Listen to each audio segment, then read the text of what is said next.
Portela. Boa noite, Maíra. Boa noite, Adelson. Boa noite para você que a partir de agora acompanha o Bahia Record. A gente começa a edição de hoje falando de um crime ocorrido neste fim de semana em Salvador. Um vendedor foi morto por policiais militares dentro de um quarto de motel no Jardim das Margaridas. O corpo de Paulo Gabriel foi enterrado hoje no cemitério Jardim da Saudade.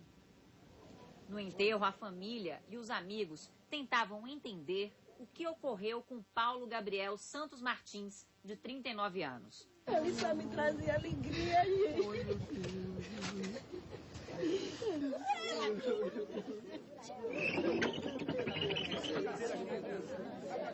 Ninguém esperava, foi um choque. E Gabriel era referência para a família, visitava todos os primos, familiares. Isso aí a gente não vai esquecer nunca. Um menino do bem, trabalhador, entendeu? Muito família. Paulo Gabriel foi baleado por volta de 2 da madrugada neste motel que fica no bairro do Jardim das Margaridas, em Salvador. De acordo com a assessoria de imprensa do estabelecimento, os funcionários que trabalham no corredor ouviram gritos e chamaram a polícia. Os PMs negociaram a entrada no quarto. Como não foram atendidos, usaram a chave reserva e foram recebidos a tiros. Depois de atingido, Paulo Gabriel foi socorrido para o Hospital Menandro de Faria, em Lauro de Freitas, mas não resistiu aos ferimentos. A família do vendedor, que é filho de policial, ficou chocada quando recebeu o atestado de óbito emitido pelo Instituto Médico Legal. Logo, o Daniel confirmou que ele foi assassinado brutalmente com um golpe na nuca do lado esquerdo, vindo a ter um traumatismo craniano. Ele tomou um tiro de raspão que entrou no peito, saiu pelo braço esquerdo, mas essa bala não veio afetar para ele vir a óbito. O que ele veio a óbito mesmo foi a coronhada, provavelmente uma coronhada que ele tomou na nuca do lado esquerdo. Eu achava que, como eles estavam em um motel, eles deveriam entrar para conter, e eles entraram e assassinaram. A família informou ainda que o carro da vítima estava revirado e tinha marcas de sangue. Contou que a acompanhante disse em depoimento que foi retirada do quarto e quando voltou, Paulo Gabriel já estava no chão baleado. O vendedor tinha 3 filhos e há 7 meses havia se separado da mulher. O Departamento de Homicídios e Proteção à Pessoa informou que a acompanhante de Paulo Gabriel é um adolescente de 17 anos. E disse ainda que só vai se pronunciar sobre o caso depois do fim das investigações. Já a Polícia Militar abriu inquérito para apurar a conduta dos PMs que atenderam a ocorrência. Chacina no bairro de Cajazeiras, em Salvador. 3 homens e um adolescente foram assassinados esta madrugada. O crime teria sido motivado por conta da disputa pelo tráfico de drogas na região. As marcas de sangue ainda estão no início da Travessa João Teles, em Cajazeiras 9, no subúrbio de Salvador. A chacina aconteceu na madrugada de hoje nesses 2 imóveis. Nos locais ainda estão os vestígios da violência. 2 corpos foram localizados nesta casa e os outros 2 na residência da frente. A gente percebe aqui ainda muitas marcas de sangue. Segundo a polícia, 2 vítimas foram mortas a tiros e as outras 2 a facadas.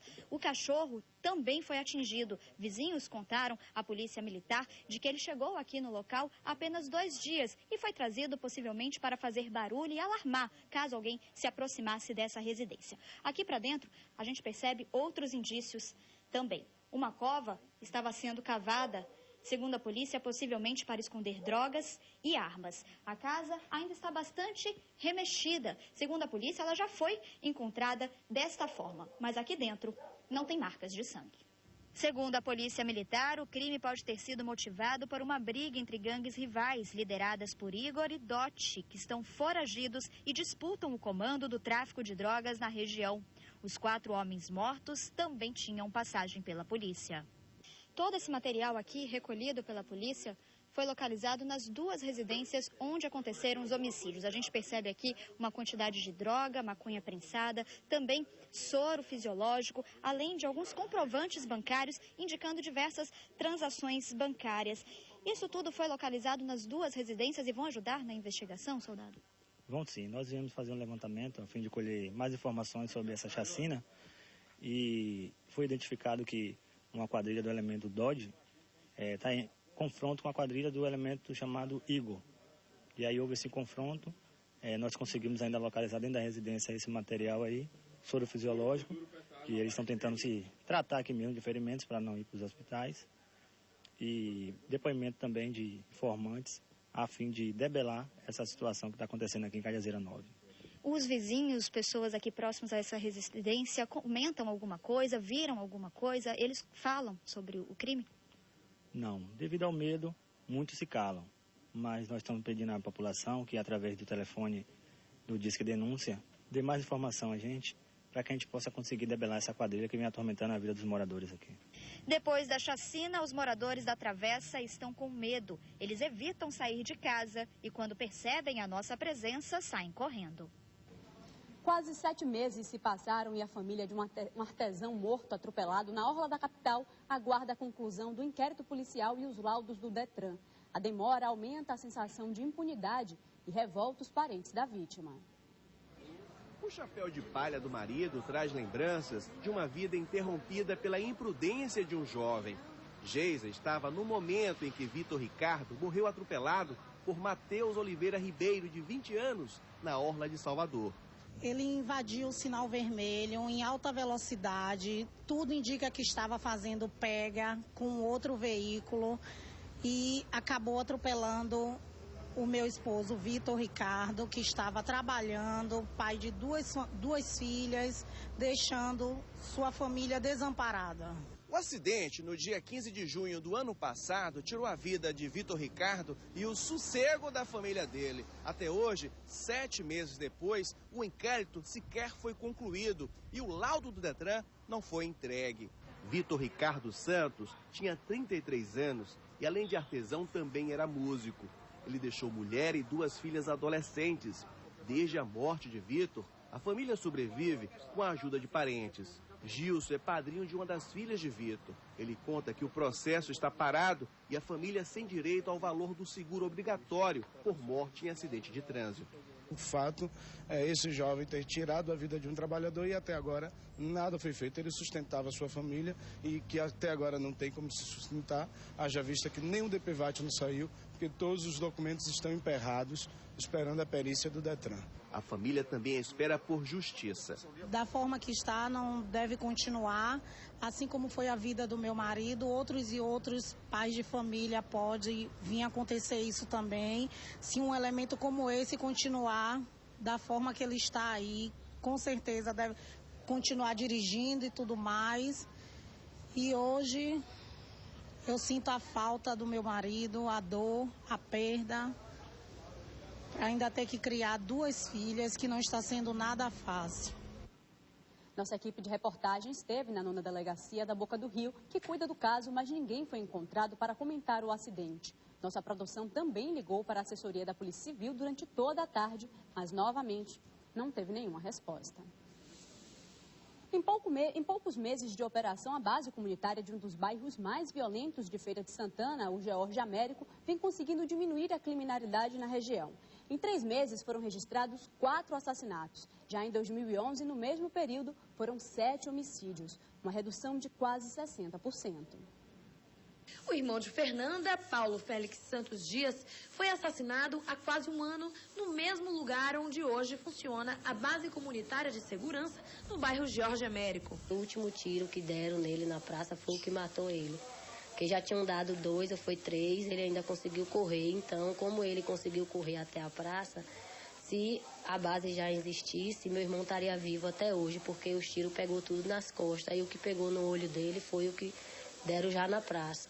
O bairro Jorge Américo é um dos mais populosos de Feira de Santana. Tem 26 mil moradores e é considerado também um dos mais perigosos. Por isso, ganhou a base comunitária. A população já sentiu a diferença. A gente já pode trazer nossos filhos para a base, né? Para aqui, para a praça. E antes nós não podíamos, por causa que o meio assustado. Aqui era 3, 4 assassinatos por dia. O projeto agora é construir uma sede e oferecer também diversos serviços para a população. Está previsto, está sendo esboçado um projeto de música para a gente se inserir cada vez mais na comunidade. Então, a gente tem cada vez mais que ampliar as nossas raízes, os nossos laços com a comunidade, para que a comunidade se sinta parte do processo também. Peritos da Polícia Técnica começaram hoje as investigações que vão determinar as causas do incêndio no antigo casarão onde funcionava a Secretaria de Educação do município. Por causa da destruição no local, na semana passada, o laudo deve demorar a sair.